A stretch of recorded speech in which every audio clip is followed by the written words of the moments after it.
Welcome, ladies and gentlemen, to another episode of Majin Starcraft, and today we're gonna bring you a game between Socke and QXC.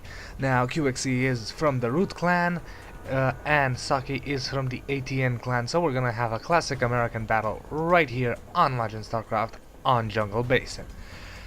So, without further ado, let's get this party started. Let's see what these guys are up to.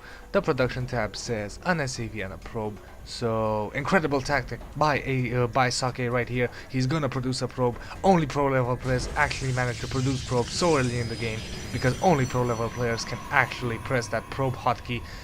And they're gonna produce another probe, gonna actually save up his chrono boost, something extremely spectacular, laying down a pylon. And meanwhile, on the other hand, our other professional is also laying down a supply depot right here. So we're gonna have mega ultra play from these two players. We're gonna see supply depot rush versus pylon rush. That's right, ladies and gentlemen, you've seen it here first. Supply depot rush. Yeah, I don't know what got into me right there. Standard build for both players, I suppose. There is the barracks on 12. Meanwhile, we have finally chrono boost being used after that first pylon, so Socke doesn't get supply block. There is that gateway, and there is an assimilator, so we won't see gateway. We won't see a 2-gate mass zealot thing. So as I said, standard play from both players. A scout for QSC, and I suppose Socke will soon send out his own scout. I suppose this probe will be the lucky probe to go out scouting, laying down another pylon, securing a double power up for his gateway. As I mentioned in an earlier game, always good to have more pylons on specific buildings, simply because you don't want one pylon getting sniped and your production building to be offline. Cybernetic score, so basic standard build from both players. Finally, the scout is here, gonna see that everything is okie dokie schmoky, gonna expect classic Protoss play. So this game is going to go into macro mode. There is that marine, gonna start shooting the probe, and now the probe starts moving out of here. Gonna have another SCV come down here and lay a supply depot. This supply depot is very important because it's going to affect the visibility of this probe. Not really, I'm just messing around. The marine is actually gonna start chasing down the probe. I suppose gonna go for the Xel'Naga tower. There we go. The marine is now gonna take out the probe because this probe doesn't have nowhere to go. Now that sorry, I bit my lip earlier and I just bit it again.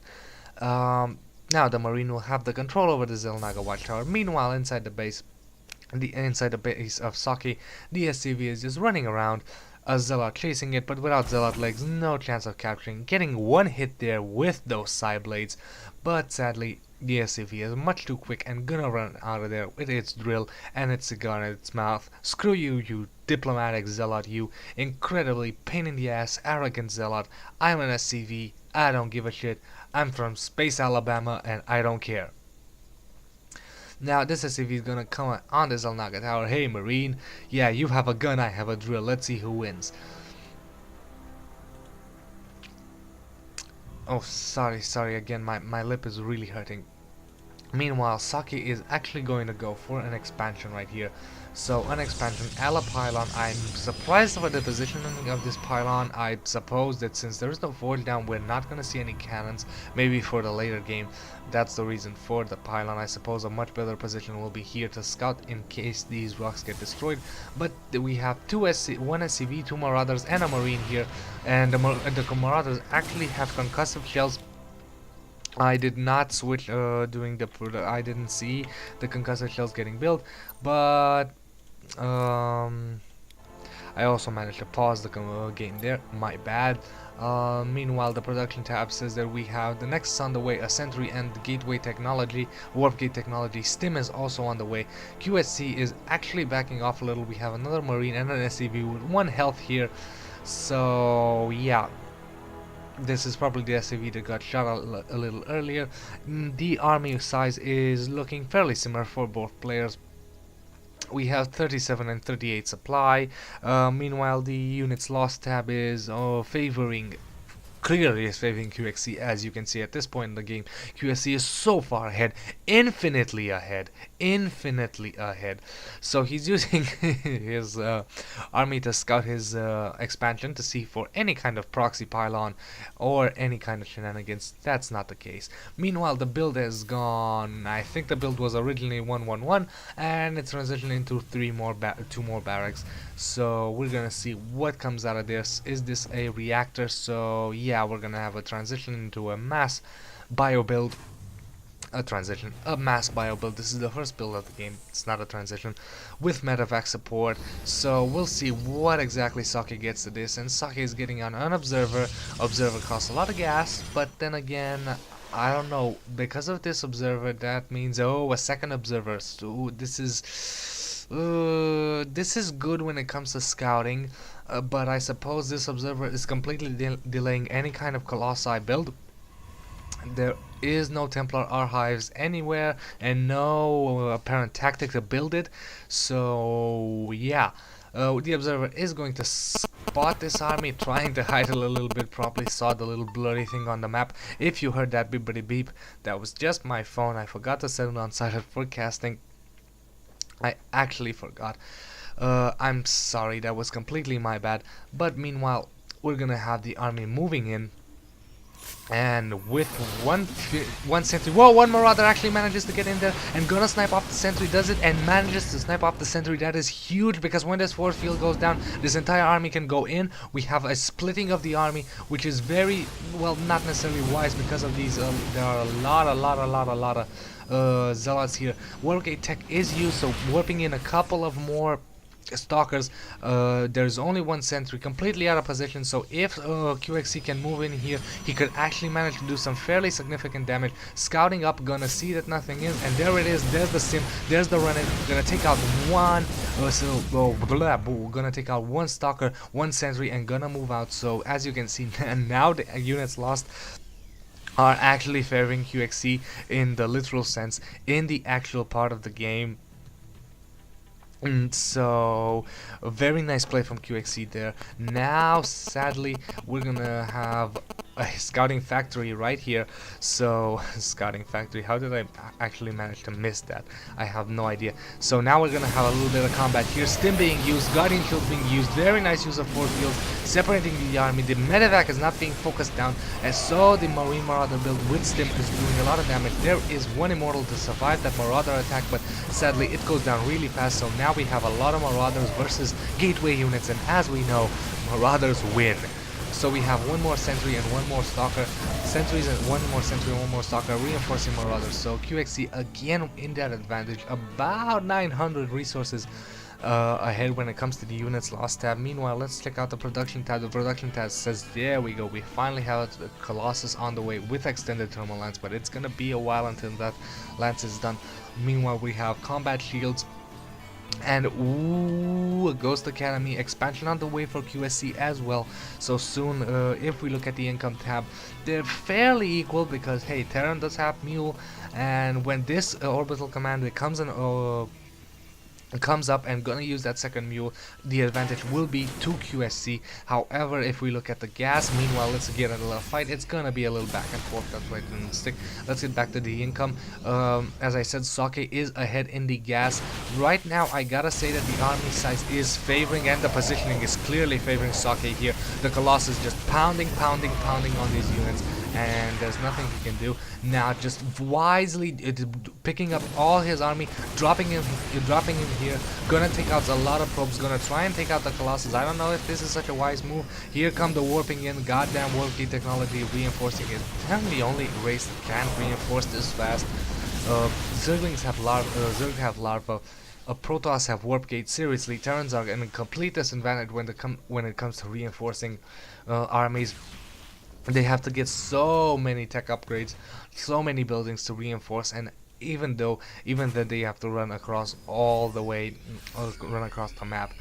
I just find that, I don't know, I find it sad when it comes to the Terran. And so here we go, we have one Marauder sacrificing to see the army size, and now QSC is running back because he feels that his army size, which is actually in the disadvantage, he is in a disadvantage when it comes to army size. However, in the harvester count he is also behind, but keeping up in the income, mules do that, but he still doesn't have that second gas base. His factory is still floating up here, so everything is Marine Marauder Medevac, Marine Marauder Medevac, and he needs to transition because once more Colossus are on the map. Let's check out the production tab again. Once more Colossus are on the map, the Marine Marauders are not gonna do so good. So Mobius Reactor and a Ghost. Where's that Nuki? No nuke ready, sadly. So also QSC needs to be very careful not to lose this factory, because then he won't be able to produce nukes. That's right, nukes require factory. So yeah, we have another orbital command getting ready, probably gonna move out here. Planetary fortress. And do we have an engineering base somewhere for that planetary fortress? No, we do not. No, we do not. So it's, oh yes we do, right here, my bad. Ground weapons level 1 and armor level 1. I suppose a good idea would be to get a second engineering bay to get twice as many. And here we had a nice doom drop, but I don't think it did actually that much damage, because there was a Colossus here and able to do a lot of damage to the Marines. And sadly this little medevac is gonna go boom, and all the people inside the transport are FU medevac nerf. As you can see, complaining about the medevac nerf, that speed reducing of the medevac. Sadly, it completely disadvantages Terran. I understand in a lot of sense that Terran was powerful because Terran used their static ability and their mobility with the medevacs and their static defenses to actually pull off a great combination. But I generally feel right now that the Terran is becoming slowly the most disadvantaged way. So Stim being used here, we have a couple of Vikings to deal with a Colossus. One Colossus going down.